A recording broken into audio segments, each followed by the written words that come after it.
Alrighty. Hello, we are live. It's very exciting. Welcome to another Stories to Motivate You. Today I have one of my wonderful, wonderful clients and students, Mattea, with me. I adore her so much. And fun fact, she originally applied to work with me a year ago yesterday. I know, right? So we're going to be talking about her journey working with me and just having a good time chatting. So allow me, without further ado, to bring her on. That's amazing. A whole year. I know. I saw that because I wanted to look up when it was that you joined, and your application email was July 27th, That's 2021. And I awesome. was like, what? Best decision. Best decision. Thank you. That means so much to hear. So here, let me get my ducks in a row so I have my questions ready. So first of all, can you share a little bit about yourself and what you do, so those who may or may not identify with you as an individual can be like, "Ooh, this story might be relevant to me." Yeah, sure. I'm actually a professor at a small college in Florida. And so I'm the head of our department and I teach classes and I mentor students. And I came originally from Chicago and moved my way down to the Sunshine State. So I've got the very typical Midwestern, uh, working class background. And so sometimes I don't always fit in the typical academic climate, but that's part of why I love doing it, is so I can relate to students. I often work with returning adult students who are coming back, from some kind of gap. Yeah, I think that is that good. Yeah, of course, of course. So what was the challenge that you were experiencing that made you want to work with me? In the work I do, we wear a lot of hats and we have a lot of different pressures and we work on very particular sort of timelines, and we don't really talk all that often about how we do the work, and we don't always make visible the challenges of that work. And so as someone with chronic illness and as someone who experiences anxiety and has a history of childhood trauma, there aren't other people sharing those things openly. Even naming those things was a big step for me. Even acknowledging those things was a big step for me.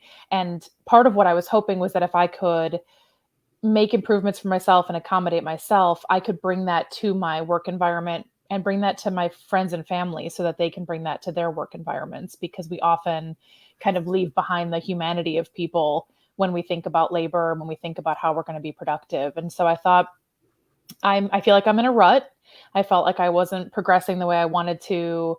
I didn't have the support I needed and I kept trying to go it alone, and I realized I needed someone who could help me think through these things, name these things. I'm a communication professor, so that's part of, I'm very interested in how we talk about things. And so having a space where I could talk about those things in a productive, healthy, safe way made it so that I could start changing the way I was working, changing the way I was asking the other people around me to work, and then passing that on to my students so they can think about what they need to ask for when they find themselves in work environments. Awesome. Do you happen to remember what YouTube video of mine it was that you first saw? I think honestly, I found you for like a planning video where I was trying to find, and I think it was, something about like why planners aren't working for you. And I thought, why aren't planners working for me? And so I watched that video and then I was just kind of binging any video you had. And I kept thinking, gosh, I don't know why I'm drawn to this. Martha Beck talks about this in her book, right? You're sometimes drawn to a particular person. And I kept thinking, and the first time you ran the program, I thought, I'm getting a coach. What is that? I don't know what that means. And and then the second time I thought, well, let's just take that Zoom call. And you put me at ease so quickly. And I felt like you understood. And sometimes you could anticipate what I couldn't yet articulate. You could see what I wasn't yet able to see. And so I remember afterwards, I hung up with my mom and said, I like her.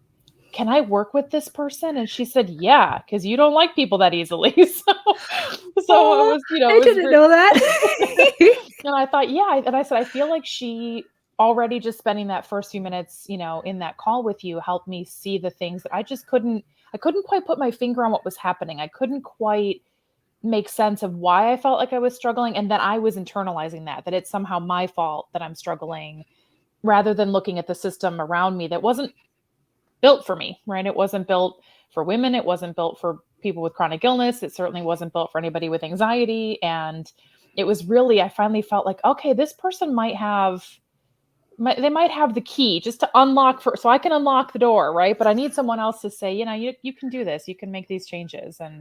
And now we're here a year later, and I'm so glad that I Oh, decided to get on board and be with you. well, I'm so glad too, because I just absolutely adored getting to know you and getting to talk to you so frequently. Like, it always makes my day to get to talk to you. So, um, We have a great well, group, right? All the people. I mean, the kinds of people drawn to you, I think, are a particular kind of person, right? They mean well. They're always well intentioned. They're always trying their best. They're always open minded. They're always kind. And in a world that feels really messy, kindness, right? That's the little bit of light in the dark that sometimes we yeah. need. And so the kind of people that find their way to you, I think that's who they are by nature. And then you're very good about vetting and making sure, right? And then we just built this really lovely community. So there are people that I think about sometimes and think, oh, they might have a thought. They might be able to help me. And just knowing that there's this kind of group that's rooting for you and excited for you and cares about how you're doing is really comforting. Oh, yay. Interesting question. I don't think I've asked this of anyone on these live streams before yet, but what was it like for you scheduling like a free discovery call with like a YouTube Oh my person? gosh. Yeah, I thought I was nuts. I was like, and actually, like most people I told were like, okay. But several people were like, what is that? Who is this, a stranger? You don't know this person. And I definitely felt like I'm a senior millennial, whatever that means. And so I was like, my students talk about meeting influencers, they talk about meeting YouTube people, they talk about meeting people. And I thought, oh, what are you doing? And, but I just had that feeling like there was something in my gut saying, things aren't working for you and you need help. And your videos were very genuine and authentic and relatable. And then I read your website and I read a little bit about you. And I thought, okay, it can't hurt. The worst that happens is I hang up from this call and I think, no. And then I don't ever talk to this person again. And it will have only been 15 minutes of my time. And I have spent 15 minutes doing worse things. So fine. I've sat through an MRI. I can sit through this, right? I've had surgery. I can sit through this. Yeah. And it ended up being a pleasant conversation. And I remember thinking, I don't know what to say to this person, right? Like, what do I say? And then you asked really great questions. And I was like, oh, yeah, that's the stuff you say. That's the stuff you ask for help. And that, to be honest, that maybe is one of the pivotal moments, is realizing how to ask for help. Even Mm-hmm. saying, like recently, you and I had a coaching call where I said, I'm not going to coach myself. I'm going to lay out the situation and let you ask me questions, because sometimes I come thinking I have to have all the answers and I have to have already thought through 35 steps. There's a little bit of hypervigilance there where I'm Yeah. always 12 and 15 steps ahead of everybody else. And so I remember thinking like, okay, actually, somehow something is connecting, right? I'm feeling the connection enough that I was able to be vulnerable and share with you and then let you coach me, which was tough. It's tough to be vulnerable with someone. Anybody who's gone to therapy know that's tough. If you've ever had a coach before, that's challenging. Or if you're watching and you've never done either and you're feeling like that's really scary. Yeah, it's scary. But I trust Cassie. And so it ended up being worth it. Oh, it means the world to me to hear. And I would love your perspective, since you are also like you're a professor. How do you distinguish teaching from coaching from therapy to Mm-hmm. like highlight what it is that I do that others maybe can't do, for example? Yeah, I often have students come to me for mentoring experiences, and I have to differentiate between what I can help them with and what they really need therapy for. Hmm. I think these things in conjunction are really important. Having a licensed professional, a medical professional, is really important when they are, really deep, challenging issues you might be facing, whatever those mental health issues are.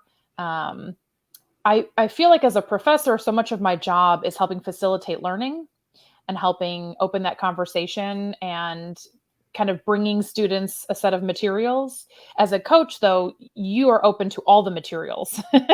And so we bring you the materials and we say, hey, what do I do with this? And I also think that with coaching, a lot of it is about, at least I see in you, really working to help people then coach themselves. And the focus is more about helping us identify places of friction and providing us tools that we then have to go use. And so in a lot of ways, it's similar to teaching, right? I can't make them do these things, but I hope that if I present these tools, but it's a lot about self-awareness and self-trust and vulnerability and learning to ask for help. And then you help us brainstorm, you help coach us through it. When people hear that phrase, coach us through it, I'm sure that's a little bit like, what does that mean? But in a typical conversation, you'll ask a question that I hadn't thought of. You'll probe me to think a little deeper. You'll give me an exercise to do that I can try. And a lot of that's really centered around being in tune with yourself, using the tools that serve you, dropping the tools that don't serve you. And each time you get better and better at coaching yourself through it, at thinking through and talking through and reasoning through and feeling through the challenge you have. But I do tell people coaching is not a substitute for therapy. Right. You know, if you are having anxiety, if you're experiencing depression, if you're experiencing any of the things that can be incredibly debilitating and scary, you want to have every element of support. It's like sitting on a stool. You want all the legs in place. And so for me, that's been really important. I have a therapist that I love, and I have a coach that is really important. And then I have a community of people in your group that are super important to that foundation as well. And so having all of those pieces in place helps you feel like you have some, like you're empowered a little bit, right? Because things can be really challenging, and sometimes just like a little bit of that sense that I've got this is all you need. Mm-hmm. Yeah. It's interesting. I actually had someone ask me recently, it's like, how do you make sure you're not being your client's therapist? Right. And that's a boundary that I continue to navigate. Mm-hmm. And part of what's difficult is that a lot of the people that I do work with do not have access to therapy services for any number of reasons, be it financial access or just finding one that is an appropriate fit for them. And so while I'm not a licensed therapist, I do my best to provide the tools and support to fill that hole until they can find the right support there. Mm-hmm. But I try to be transparent that I'm really a productivity and life coach. That's what I do. Mm-hmm. I remember one of our wonderful muses joked that a therapist need to be Cassie approved. I do have so some things I look out find a good for, right? therapist. Yeah, there's some attitudes you can look out for. And, you know, we can all learn from each other in all kinds of ways. And so sometimes even in our community, I'm not seeking therapy from them, but they know a lot and they've been through a lot, and they're willing to share their experience. And sometimes just validating and hearing that affirmation and hearing someone say, yeah, that's a really tough go. I'm here with you. That's something that, you know, the therapist wants to help you create tools and resources to help yourself. And that's wonderful. But sometimes they're not thinking really specifically about things such as task initiation. So my therapist is great for like, how do I feel about this? And how am I going to turn my day around? And then when I turn my day around, I think, how do I start this task? How do I meet this dream? How do I even have a dream? And these are things that I think I often will have a session with you and then go to my therapist with those things and say, you know, Cassie, help me realize this. Help me think through the mental side of this, right? Help me think through the psychological barriers here. And those tag teams have really made me think, wow, I can have things, I can do things, I can have my life be what I want it to be. And some of those conversations don't naturally come up in therapy because that's not where their lens is going, right? They're being a little more holistic, and they're not necessarily think about how do I set up my coffee table to be, that's where I keep my medicine, right? It's on my coffee table, right? So those kinds of things don't always come up, but now I bring them to my therapist, and then now he's bringing them to me. He'll say, hey, how did that trick Cassie gave you go? And so my therapist knows that you exist and you know he exists. And so when I put that together, I feel like I have these people who are, you know, there for me, and more importantly, that I'm there for me now. I know how to think through a situation, and I feel like I have some agency in improving whatever it is that I'm struggling with. Awesome. So earlier you described that you were in a rut. and that's when you were seeking help and you found me. So how would you describe your growth and what has changed for you Mm-hmm. since we met a year ago? I think the first kind of clearest sign to me was I felt like I was going at two speeds. I was either frenetic with my work, so binging the work and doing all of it all at one time, and then feeling miserable and drained for days afterwards, or I was completely immobile and not able to do anything. And so I would go a couple of days without doing anything. And then the guilt and shame spiral begins because I wasn't productive. And so I think that's the first thing, was sort of bringing the pace to something sustainable, that I could approach my day with intention, and I could approach my day with confidence and with compassion for myself, that however this day goes, it's going to be okay. And I showed up. And then I've actually really learned a lot of techniques and tools to get through the things that come up that you didn't anticipate. You know, the challenging news, the bad day, the medical information, that the 5 phone calls to an insurance company, those kinds of places. I started realizing the things I needed. And there was some soul searching that happened. And so I've really started kind of shifting, or maybe not shifting, but getting clear about my values, getting clear about my North Star, getting clear about how I want my life to feel, how I want my day to day to feel, how I want my work to feel, you know, and knowing that was the first sort of step to then identifying every time I came up at something, I could compare it to that. I could say, is this matching up with what I decided I wanted for my life? Is this activity serving me or not serving me? Is talking to this person serving me or not serving me? Do I have to buy into this particular way that someone else is suggesting? The 4 a.m. meditation and journaling of some productivity guru, or could I come up with a program that works with my body and my mind? And so I've noticed all these little ways I accommodate myself, all these little ways that I've built strategies, sometimes not even realizing I had done them, to make sure that there's less friction for me to get to the important tasks. And it broke working with you has broken that bubble of expectations, right? It sort of popped that bubble, because I had all these expectations about what productivity was supposed to look and feel like. And now I realize I get to make it look and feel like I need it to feel, to be my best self. And that's helping me with other people. It helps me teach my students. I have taken several ideas and brought them to students who are struggling. Sometimes we'll get a student who is neurodivergent, for example, and has never had someone acknowledge that maybe the way they take notes isn't working for them, that maybe there's another way. And so those conversations, I have students with disabilities, I have students with chronic illness, I have students with mental health challenges. I even teach a whole class on well-being.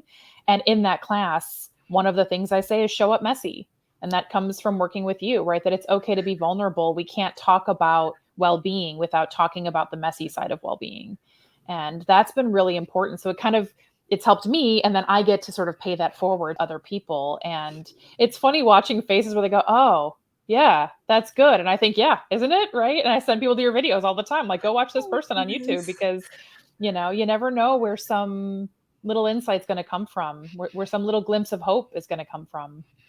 Right, right. And it means so much to me that you pass on my work to others and that it's impacted your teaching. Like, that is so profound to me. Are there any other like ripples of working with me that it's like rippled out into your life in a way that you didn't necessarily expect? One of them is my leadership role. I didn't realize how much I'd start modeling and encouraging other people to do this kind of work for themselves. So we were in a meeting and I said something about, somebody was really kind of, I don't know what was happening. I couldn't quite figure out what was happening. And so when we took our break, I pulled them aside and said, it sounds like you're having a tough day today.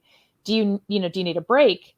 And they said, oh, I just feel kind of like I don't have my head together. I said, that's okay. You don't have to have your head together. Just, be yourself and come into the room. And we ended up talking about, they were having a hard time keeping up in the meeting. It was going too fast for them. And I said, well, let's slow down. And it didn't occur to me that I was doing something about accommodation until they said, I don't know if you know this, but I have some challenges with attention. And you just taking that 5 minutes to say we can slow down was all I needed to really engage in this meeting and feel valued. And, things like wellness and other things I've already been kind of working with, but I'm thinking about how we do our work and telling people you don't have to do it this way. There's some other way you can do it. And modeling that for people, and openly talking about those challenges and saying, there are other ways of thinking about this, other ways of doing this. And it's okay if you don't have that figured out. You can take the time to do that. And so I wind up kind of modeling some of those behaviors. The other thing that comes to mind is thinking about the way you coach. So you ask questions, you wait to share insights until you feel like the person is ready for those insights. It's not just that you're intuitive, right? You're paying attention, you're really authentically listening. And so you'll know when to ask a question, when to make a remark, when to joke to get us away from the icky topic that's stressing us out. And so I find myself doing some of those things myself, where I'll ask a question instead of making a statement. Often we expect leaders to know everything and declare all the things to be so. And I find myself asking questions of people and then paying attention to, where's that question going? Is that a question that they're hesitant to answer, and why are we hesitant to answer? And that might be where the gold is. There might be where we need to dig in a little deeper, and there might be something underlying that we're not getting at. And so that's been interesting, watching myself sort of take on some coaching behaviors that really, I think, help my team work better, because I'm giving them more space than traditional leaders might. Oh, that's so cool. And since you mentioned my jokes, because I don't think this is something that comes across in my YouTube channel as much as I would like it to. Like someday I hope to have more time and capacity to put more effort into really bringing my personality through. But why don't you speak a little bit about what I'm like behind the scenes? Oh my gosh. Yeah. It's wonderful. It's wonderful. Part of what I was so happy about when we first met was you're just you in all the loveliness that is you. And so you're funny, you're a little snarky sometimes, a little kooky sometimes, in this really lovely, quirky kind of way. And your humor is not like beat you over the head with it, right? But it's really this kind of, I don't know, it's just pleasant and warm. And sometimes you'll make weird sounds. and they, to be honest, what they really mean to me is like, yeah, you could be yourself, whatever that is, right? Whatever, and you've got interests and passions and things you enjoy, and we get to know you as a person, right? We get to hear about the nerdy West Coast swing. We get to hear about, art that you've done and your career path, and we get to hear all of these things. And then we get this really, kind of silly sense of humor that comes sometimes. And sometimes it's, a good sarcastic, stick it to the institutions that hold us down moment. And that is gold. That is good stuff, right? That is, and it is something that when I first met you, I thought, oh, she's funnier than I expected. She's definitely funnier than I expected. We laugh a lot together, and what a blessing that is. Yeah, it's definitely a trauma response over here, but I enjoy capitalizing on it. But yeah, I do make lots of silly noises. And we always end up coming up with all kinds of inside jokes then too, right? Right. We have little things. We're all sharing one brain Yeah, today. we share a brain. And sometimes I go into a meeting knowing, okay, I lost my brain, but Cassie's probably got a piece of one, and so-and-so's probably got a piece of one. So between the 7 of us, there might be a half a brain, and that will be good enough to get through the day. We will get through this together. Okay. Yeah, I think that's one of the beautiful things, because while I am the coach, it has been profound for me to also have a safe place where my brain can have fallen out of my head, but I can show up messy on a coaching call. And I might not be able to make as much of an impact as on a day when my brain was inside my skull, but I'm still valuable, and we're all still showing up for each other. Absolutely. And it's profound for me, and it's an honor to get to model that for others. Yeah. I mean, in some ways that's just as impactful, right? Because we sometimes assume coaches, teachers, doctors, pick a profession, that they have it all together and they never struggle. And then we feel the shame when we are struggling, and we think, why am I struggling and they aren't? I mean, social media doesn't help with this, right? The very curated, vision of someone's life and you don't know what was behind the scenes. You don't realize that the photo they took of their lovely couch doesn't show the pile of laundry at the other end of the couch. And so getting to see you do that and then getting to watch you be vulnerable and even just the way you express that you're having trouble without guilt and shame tied to it. Just, this is where I am today and I'm going to do what I can do. And you should do the same thing. That's really powerful. And I know that there are a lot of people in the group in particular who have felt like they just can't take the mask off. They just can't have that brain fart that doesn't happen. And so the more that they've seen you do it, the more they're able to do it for themselves. And sometimes you're willing to say, I don't have it. I just don't have it today. So you're going to have to all help me. And that's really powerful to watch people step up and get us all through that moment, whatever that moment is. I mean, it's pretty rare that even when you're only firing on half, that's still more than a lot of other people are firing on. So, but I really do appreciate that because you practice what you preach, right? When you say show up messy, you show up messy. When you say ask yourself tough questions, you ask yourself tough questions, and we get to watch you do that. And then, and some people learn better by watching someone else do it. Some people learn better by trying it themselves. And so it appeals to all kinds of people, no matter where you kind of meet people where they are. Right. That actually brings up a good next question, because a lot of people who are drawn to me have this fear of a group environment. Yeah. Not just the Discord community, but group coaching calls. And while I can be honest, like you can get up to like half an hour or more just with me, but there are other people on the call too. Like you're getting the one-on-one attention from me, but it's just in a group format. That can feel like too much and really scary. So I'm wondering, what would you say to that person who might be listening watching the recording of this later, who's like afraid? What would you say to them about that?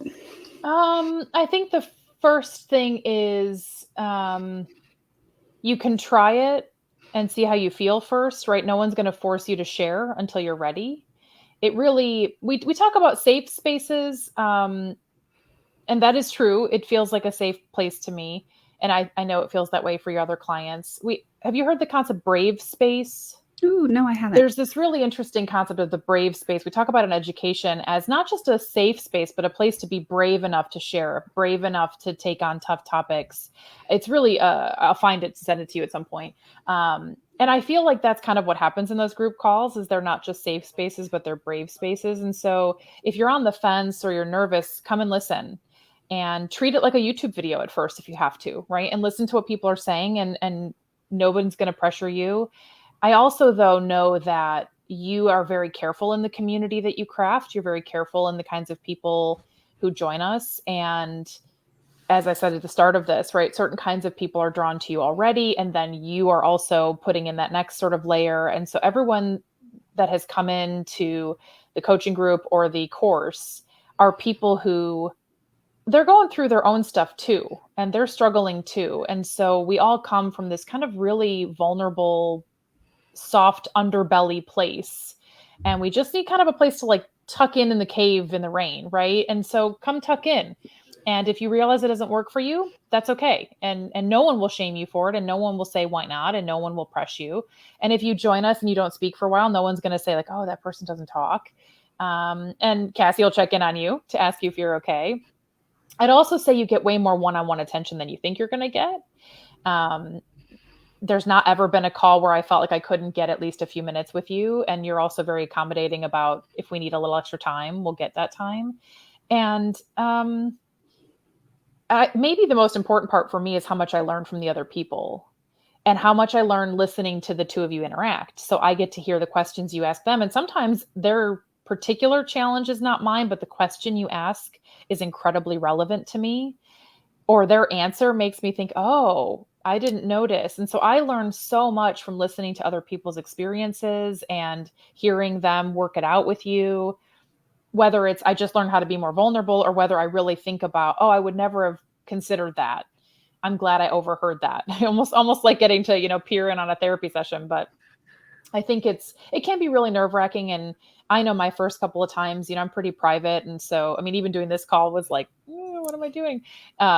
But I do think that you make a really warm and inviting space, and you protect that space very carefully and very thoughtfully and very mindfully. And so I always know that if ever anything were to go left, you would be there to fix it, right? You'd get us back on course, or you'd shut it down. Nothing's ever gone left. In a year that I've been working with you, I've never been in a call where I thought, oh, gross. It just doesn't happen. Instead, I thought, oh, yeah, that, or oh, what about this?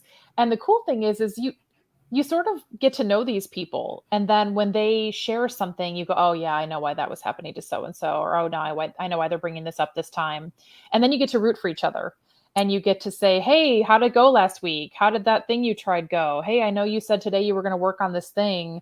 Can't wait to see it. And people have even started sharing their art and sharing their makeup and sharing their, stories and their music. And so it does become this really interesting community of people that I feel like I know, that I feel like if I were to see any of you in a coffee shop, I would shriek with glee to hug you mightily, even though we've never been physically in the same room together. And some people's faces I have never seen, but I would recognize their voices anywhere.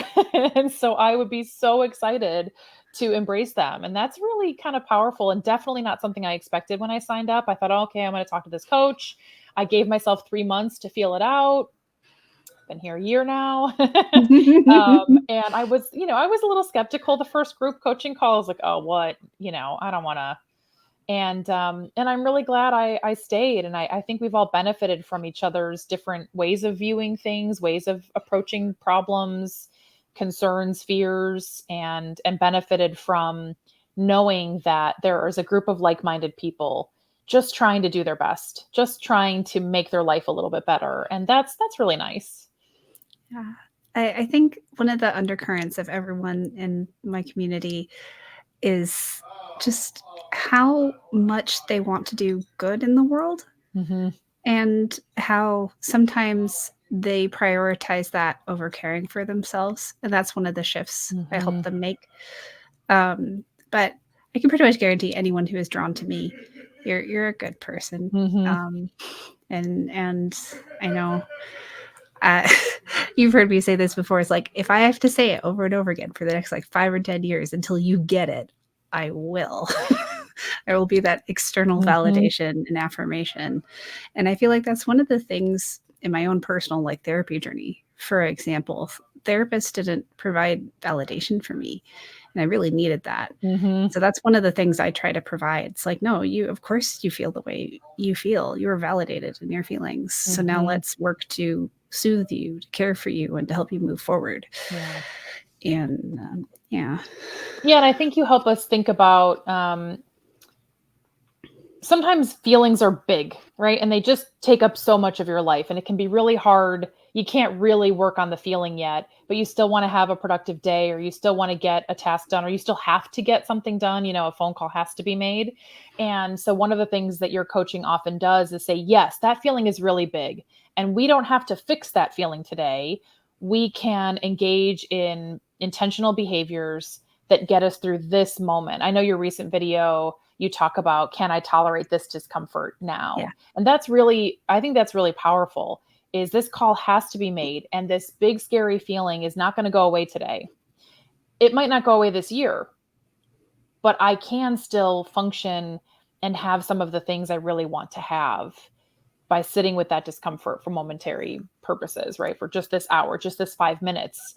Doesn't matter what that length of time is. And that's pretty groundbreaking to think, I don't have to do all of these uncomfortable tasks. I could do one. I don't have to spend 6 hours. I could spend 7 minutes.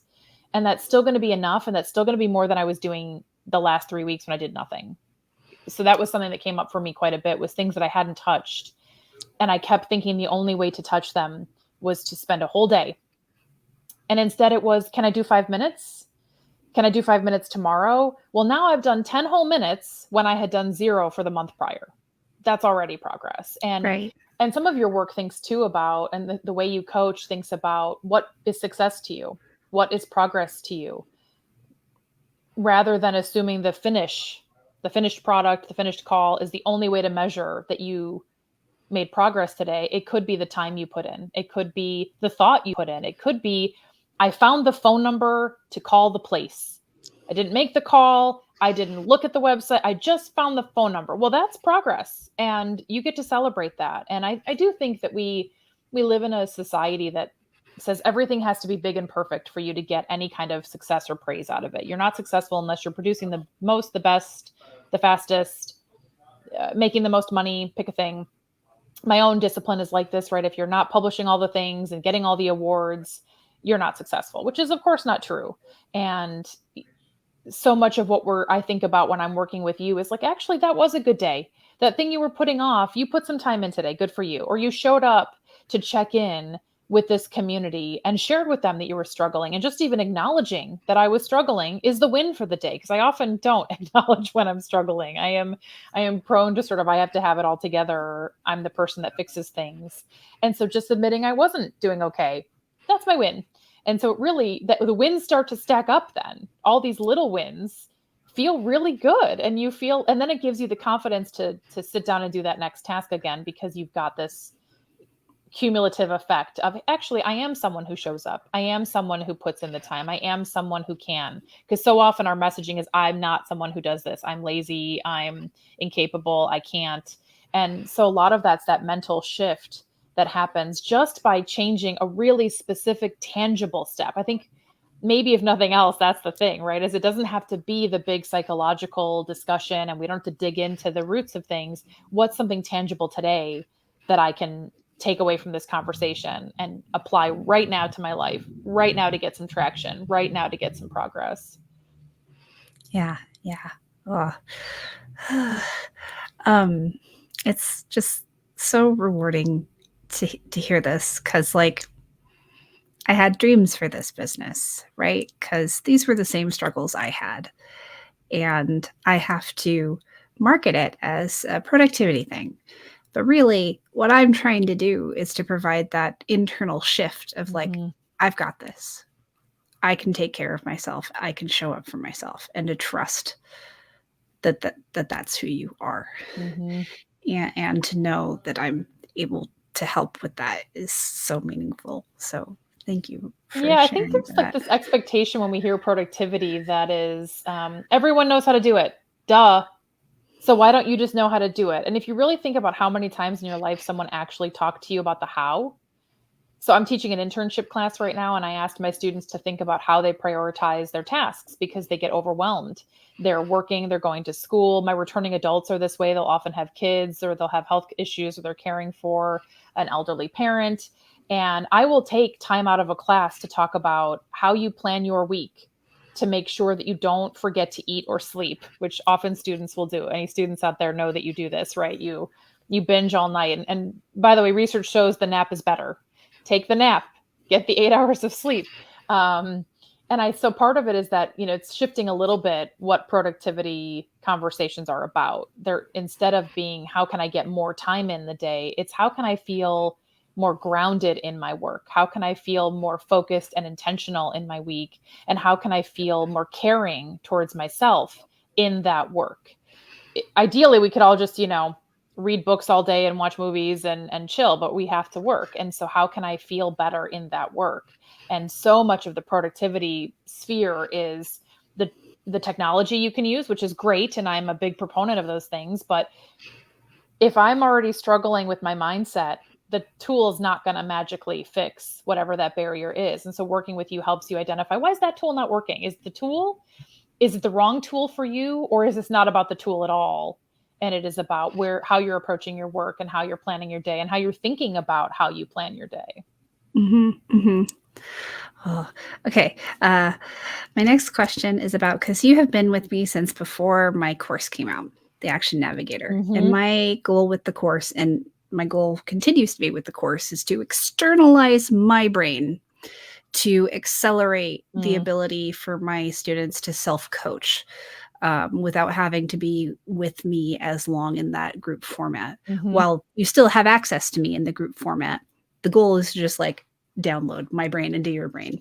And so what are your thoughts? Because you've been with me before, and you also have experienced the course. I'd love to hear your feedback about that. Yeah, I think you've been really successful with that, because I will go through, I just, a lot of us who've been with you since that time, we went through the course, even though there was kind of a moment where I thought, I don't need this. I work with Cassie, but it was really helpful to have it packaged the way it's packaged and paced the way it's paced. And so when we listen to the course, I think, oh yeah, I've heard Cassie say that, but now it's in the context of the other supporting pieces. And so we had this sort of web of conversations, and then the course brings them into a more coherent step-by-step process. And so I do think if someone were to join you and pick up the course, I think the first 30 minutes, you're going to think, oh, this is different. There's more here than I thought I was going to get. I'm going to benefit from this a lot. And I think really quickly you'll have a takeaway. Some things you won't resonate with, some things won't fit, some things will not fit your mind, but the course always reminds you of that if this tool doesn't work for you, if this exercise doesn't work for you, there will be more. And so I think it's really kind of cool to see all the things we were doing in coaching kind of come alive in this course and become more accessible to people who don't have the time, energy, capacity, finances to engage in regular coaching. You can get quite a bit of that experience, and certainly those tools. I think that's, you give us a lot of techniques, phrases, strategies, go-tos, pick a thing, and then we can kind of walk out and say, okay, I have something that when I'm struggling, I can fall back on this list of techniques. I can try an exercise. There are some exercises I go to over and over. And then there are others that I think, and I don't touch them. And there's no shame in that. And I've never been made to feel like that's like, do all of them. Because sometimes when you have classes, it's like, you got to do every single piece of it. And it's exhausting. if you miss this piece, then you'll miss the whole experience and you won't get what you wanted. And it'll be your fault that you didn't get what you wanted. And that's not what this is, right? This is like, try these out. You talk about curious experimentation. Try it out. See how it feels, right? Be a mad scientist in your lab and give it a go and then reflect on it, which is the key piece, right? How did that work? And you're good about asking us that, right? And then if it didn't work for you, why not? And if the answer is, I don't like it, okay. And if the answer is, oh, I felt resistance because, then let's dig into why you felt that resistance. And let's try something else that will help you get through that resistance. And so I think the course is really great. And it's been fun to watch new people come in. And then I get to see them be where I was, trying a new tool for the first time, sharing in the group that they've tried this tool. And I think, oh yeah, I remember the first time I did that. Oh yeah, I remember that aha moment. And so that to me means it's tried and true, right? That this is going to have the impact you mean it to have. And I see so much growth in the community. I see growth in myself. I see growth in you as a coach, right? You're always listening and learning and taking in our feedback, which is really incredible because some people put out a product and they walk away. And I can tell this is made with a lot of love and care and a lot of attention and intentionality. And then I get to see all these other people grow with me. And I think, yeah, look at this crew. I mean, come on. I mean, there's people in the group who we've had a long time, but I've even just watched, sometimes I watch like a new person. I think, oh, wow, look how far they've come in 3 weeks. Just doing that, right? They're so much clearer about why they're struggling, which is the first hurdle is what's going on. And so I think it's really kind of cool. And I've told you before, I'm inspired by that. I'm inspired by, starting a business is scary and starting a business that you feel meets and is in alignment with your values and alignment with your purpose. How great that I get to see someone do that. And then I get to think about how that would work in my life. Mm-hmm. Yeah, I always love sharing those behind the scenes stuff about like what I'm doing in the business and decisions I'm making. And like, as you know, I am currently gestating the next iteration of the course to make it even easier to learn and to understand, especially for us neurospicy brains. Because I know one of the best pieces of feedback I've gotten that have just been like chewing on for months is some sort of like one sheet that like fills out through the course to just give us a visual spatial thing to understand, to comprehend the scaffolding of the whole course. Right.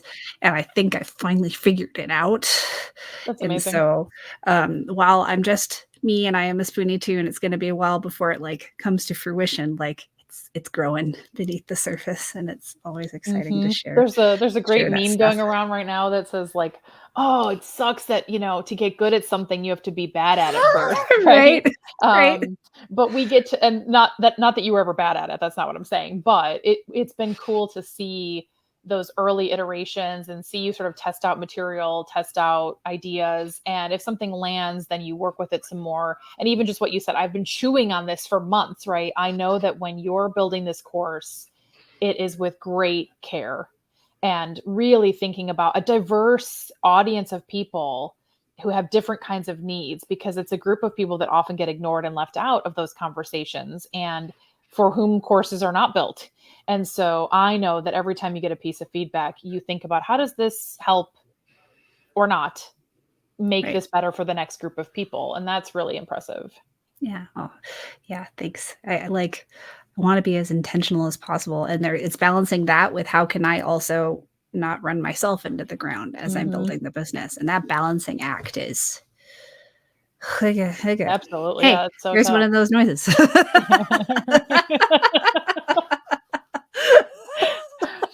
Yeah, that's got to be real. I mean, I think that's a great for anybody. That's when you want something and you want to achieve something, you feel like you have to go hardcore, drive that tank through every wall, wear yourself thin. And at the end, even if you're successful, you won't enjoy the success because you've burned yourself out. And so I Mhm. think it's really great that both for you and then modeling for your clients that this slow and steady, right? You're going to get there and you're going to get to enjoy the journey more. And then you're going to get to enjoy your success more when you hit it, as opposed Mhm. to, people who they hit that moment and then they just fall right back down the side of the slope because they just weren't ready to be there. Right, right.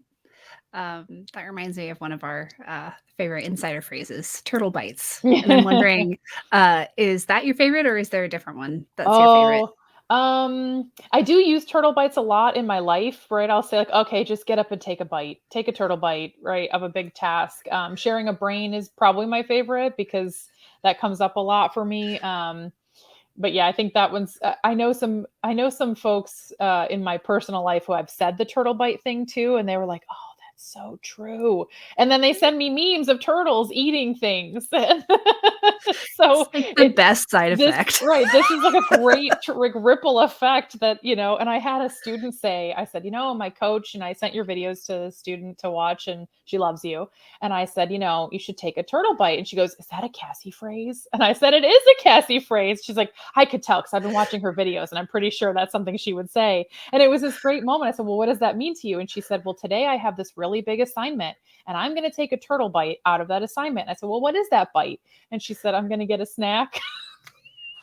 And she I got love a it snack so first. much. And I said, great, okay, get a snack, right? And then she's going to sit down at the computer and then she's going to do 5 minutes, right? And so, yeah, I love that one just because I've seen other people react that way to it. Like they're just, Oh my I got a goodness. meme of a turtle eating a watermelon the other day and I It was like, makes my day. yep, yep, I love that. I love how, like, because it's not the easiest thing to add emojis online, like, from your Yep, phone keyboard, but a little turtle and a little strawberry, like, yep. people in our Discord will just put in the work to be like, "Turtle, strawberry." It's just so great. Yeah, that's the fun. You get these little shorthands. And honestly, shorthands are great too for your brain to take those schemas we create help us communicate more efficiently. So I teach my students about this all the time that your brain only has so much energy in a day.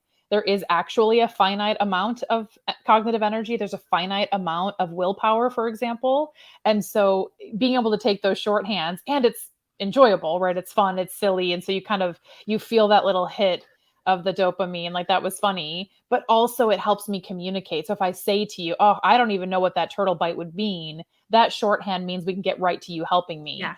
figure Yeah. out that first step instead of sort of reiterating all of the things that got me to that moment. And we develop them and you'll have more of them. Every iteration of the course, you're going to have new phrases, new sayings, new jokes.